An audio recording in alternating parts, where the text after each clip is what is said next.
Melhor e Mais Justo de hoje fala sobre a participação das mulheres na vida política. Segundo o TSE, nessas eleições municipais de 2012, em primeiro turno tivemos um recorde histórico. 663 mulheres foram eleitas prefeitas no Brasil, somando 12% do total. E mais 7.648 candidatas conseguiram conquistar uma cadeira no Legislativo. Mas esses números indicam apenas um pequeno avanço, como a gente falou no primeiro bloco, da representatividade feminina na política brasileira. Vocês atribuem esse crescimento à lei de cotas, por um lado, e por outro lado, queria retomar aqui uma coisa que a Angélica trouxe, me parece bem importante. Ela apontava o seguinte, quer dizer, se as políticas afirmativas, a lei de cotas é uma, né, é importante no sentido de apontar e tomar uma posição política quanto à necessidade de afirmar um direito da mulher e de incentivar esse direito. Por outro lado, ela pode ser entendida, e às vezes não apenas a lei de cota, mas a nossa cultura, que há uma dicotomia, né, que há uma separação e, portanto, há um antagonismo entre homens e mulheres, como se a gente estivesse falando de uma luta, né? Aliás, como já foi tomado, e é ainda, de certa maneira, essa relação entre os gêneros, né, como uma relação necessariamente conflituosa.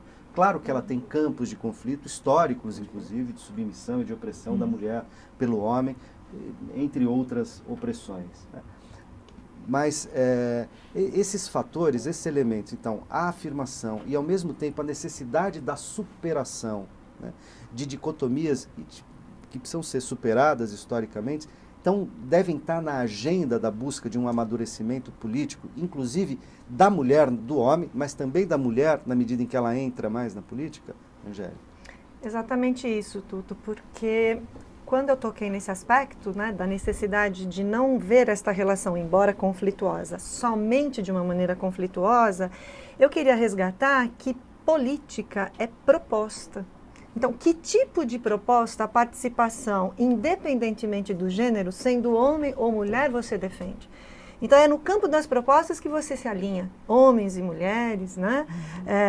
E toda a diversidade que isso comporta está no campo da proposta. Então, é uma proposta, como a Juliana falou, para eliminar a miserabilidade? É uma proposta para criar maiores políticas públicas que demandem, né, levar o médico aonde não existe, levar a educação onde não existe? Se isso é uma proposta comum, homens e mulheres têm que estar juntos. Então, eu vejo muito mais por aí, e aí é importante, no campo do conflito também, não fazemos disso uma maquiagem que a gente não pode dar. Lógico que a situação da mulher é muito mais difícil historicamente, como eu dizia. Você falou da Grécia há pouco. Vamos lembrar que o conceito de democracia, né, ele é o mais importante da política. Porém, ele nasceu dentro de uma sociedade escravocrata, onde, né, tinham direito à democracia os cidadãos livres. Os escravos estavam fora disso. As mulheres também. E é importante, era o que eu ia dizer, que a mulher estava na mesma condição que a do escravo na Grécia. E mesmo depois, na Idade Média, com a superação da sociedade greco-romana, você ainda tem o papel da mulher exclusivamente dentro do âmbito doméstico. Então, evidentemente que na transição do feudalismo para o capitalismo, a gente está na sociedade aí do capitalismo há alguns séculos, ele trouxe também aquilo que pareceu, num dado momento, ser uma liberdade da mulher, ela também ir para o mercado de trabalho. Mas, no fundo, isso só foi o direito de também ser explorada dentro do mercado de trabalho. É importante, evidente, a mulher tem que sustentar, muitas vezes ela é a mãe e o pai dentro de uma casa, o número de mulheres, mães, chefes de família também aumentou pelas últimas... Né? Muitíssimo. Muitíssimo. Então, eu acho assim, que vendo este conflito dentro do seu espaço, ele tem que ser superado, evidentemente, não vou nem dizer agora nesse aspecto, a questão da violência contra a mulher, que eu acho que é uma coisa que a gente pode abordar também, se tiver espaço aqui, mas fundamentalmente a questão da miserabilidade, que a Juliana colocou, a questão que a Ana trouxe, né, da participação, do tomar posição na política, é proposta, e nessa proposta homens e mulheres podem estar juntos. Eu vejo que há nós somos muito recentes nesta colocação, eu digo nós mulheres, né, entrando na questão do feminismo, que eu sou feminista, sou da rede feminista, sou da Marcha Mundial das Mulheres, sou da luta das mulheres da CUT, e a questão, a mulher, nós temos 80 anos de voto, no Brasil. De sermos votadas menos ainda. Muito menos. Muito menos. Nós temos um poderio econômico em cima de nós. Nós não temos políticas públicas, bem lembradas pela companheira, adequadas. A maior cidade do país, São Paulo, não tem políticas públicas voltadas para as mulheres. Não temos creches em número suficiente. O Ministério Público está em cima da Prefeitura de São Paulo para a implantação de creches. É motivo de debates. Basta assistir um debate. A autonomia e a independência da mulher, por exemplo, no mercado de trabalho, que depende de certos insumos, por exemplo, da creche. Da creche, nós não temos.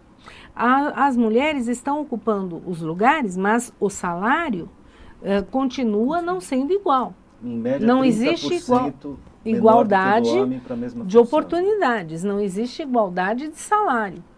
Então, tudo isto nós temos enfrentado e isto tem sido uma luta histórica. E se vão se levar 30, 40 anos para nós termos igual salário para igual trabalho, para trabalho de igual entre homens e mulheres. Isto não vai ser superado a curto prazo, nós sabemos disso. Na questão política, nós enfrentamos isto. Nós temos uma oligarquia masculina. Nós temos um problema que nós vamos ter que superar. Como se supera? Nós temos que proteger. Por que nós temos cotas? Por que nós temos cotas para as universidades, para a questão racial? Nós temos para proteger uma parte da população que não tem condições de superar de forma igual nessa disputa entre várias tendências. Existe uma parte da população que não consegue concorrer de igual. Rosa, então, as mulheres, elas têm que ser protegidas nessa luta. Então, nós temos que ter políticas afirmativas, e a cota entra como política afirmativa.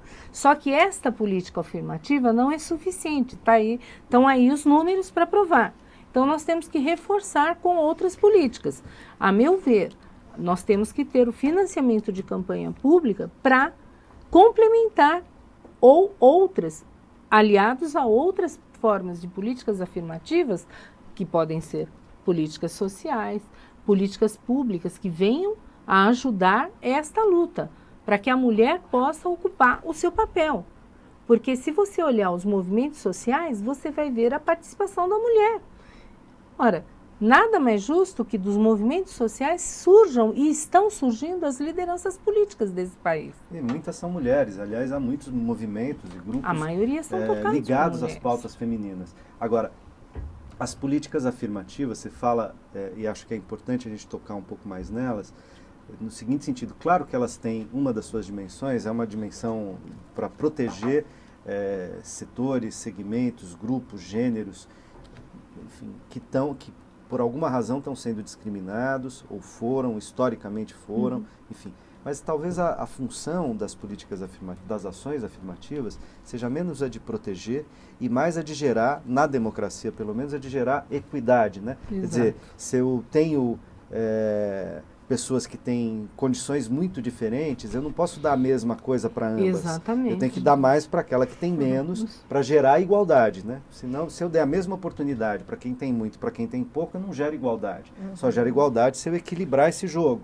Então, eu preciso dar mais para quem tem menos, dar mais oportunidade, né? Não é dar mais, não é um favor, não é uma esmola, dar mais oportunidades. E, na verdade, me parece que a cota na política, ela tem muito mais um sentido de fomento, de incentivo, né, de abertura, de falar, estou investindo num campo que é dizer, as mulheres não apenas têm direitos iguais, como elas são economicamente produtivas como os homens, são o maior número dos eleitores, etc. Elas precisam ser incentivadas e a gente precisa dar mais condições para que elas venham também para o cenário político. Cenário político. É isso. Exato. É isso. E não podem também, a gente não pode cair no discurso de que isso vai acirrar as diferenças, muito pelo contrário, vai haver uma equidade de a gente oportunidades. falou lá no VT de abertura uma coisa que é importante para a gente aqui na TVT, inclusive, quer dizer assim, olha, diferença é sempre muito bem-vinda, agora a diferença não pode gerar desigualdade. Exatamente. Era aí que eu queria entrar. Acho que esse aspecto que você levantou, tudo é fundamental.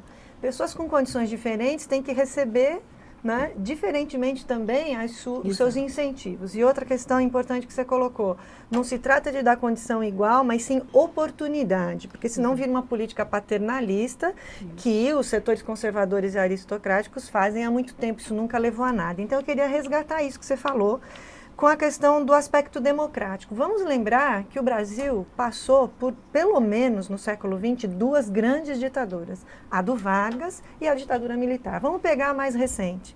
Vamos pegar a instituição da Comissão da Verdade, né, que apesar de todos os seus limites e críticas que ela possa receber, ela está fomentando uma discussão importante. Então vamos pegar a questão da participação da mulher na política por este aspecto mais amplo. O direito de participar, de votar e ser votado estava anulado para todos nós, homens, mulheres, né? E a gente passou por um trauma político, histórico, econômico forte, do qual a gente está saindo agora.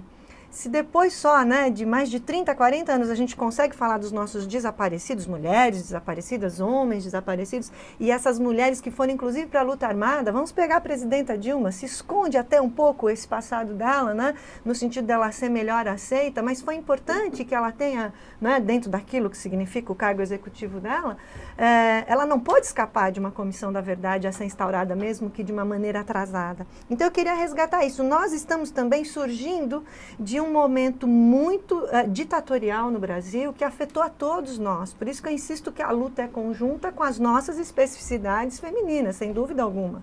Mas no campo da superação da liberdade que nós não tivemos e que agora ela se recompõe, eu acho importante a gente lembrar da Comissão da Verdade, do que ela está fazendo. Há várias universidades pesquisando os seus desaparecidos agora, há vários sindicatos, há várias associações de profissionais. Essas comissões estão surgindo, outras comissões para além. Né? O Estado de São Paulo tem a comissão. Exato, as do Estado, as das cidades, então as câmaras estão se colocando. E uma outra questão importante, eu acho que a gente precisa pensar um pouco o que é a inversão do parlamento. Acho que em todas as falas que apareceram aqui, a gente teoriza um pouco isso na ciência política, mas é de uma maneira bastante interessante. O parlamento no Brasil, que é o local onde a gente está discutindo que a participação da política profissional se põe, da eleição do cargo público, né? O parlamento é um dos principais, o legislativo, ele estabelece dentro dele uma inversão da sociedade, por causa do que a Ana falou, quer dizer, não há um financiamento público de campanhas. Então, o que acontece? Os que têm mais dinheiro conseguem estar com maioria no parlamento e os mais miseráveis com menor participação no parlamento. Então, a grande participação na sociedade, né? A grande massa de miseráveis está invertida no parlamento. E enquanto o poder econômico dá as cartas no jogo da política profissional, o parlamento também vira um campo um balcão de negócios privados. E o executivo, em parte, também. Eu falo a questão também de... quando você está fazendo campanha, tem muita questão do assédio também dos homens em cima da candidata. Né? Isso daí é uma coisa... Você quer falar a sua proposta, né? Você quer expor. Você fala assim, não, eu tenho uma proposta, pode me ouvir? Não. Ele fala, não. Ele olha a sua foto, ele fala assim, não. Ele guarda, ele fala assim, não, a proposta já está aqui. E não é isso. Né? A gente tem uma proposta, você quer discutir com o candidato, com o eleitor, mas muitas vezes ele prioriza essa parte de te cantar, de ser teatro. Na verdade, ele usa do subterfúgio do sexo, que é para calar a proposta, né? Porque para não discutir a proposta política.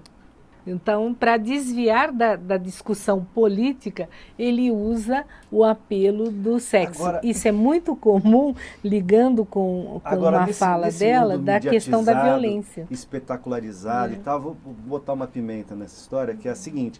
É verdade, a Juliana, que é uma mulher bonita, está dizendo, sou assediada, né, pelo eleitor, que rebaixa a discussão política em nome de dar uma cantada. Agora, a gente também vê isso por parte de homens, mas também de mulheres, mulher pera, mulher não sei o quê, ex-modelos, que vão lá, quer dizer, que se valem de uma condição midiática e para fazer exatamente o contrário, quer dizer, a ideia de que a mulher bonita, de que a mulher sedutora, de que a mulher, ela tem um apelo que poderá ganhar votos também para o seu partido. Não é incomum a gente ter esse uso, né? Esse uso da sexualidade como ferramenta e como arma, mas também pelas mulheres na política. A gente tem candidatas, ou eu estou louco? Não, você está correto nesse aspecto, por isso que eu insisto nessa questão de que o discurso não é unilateral.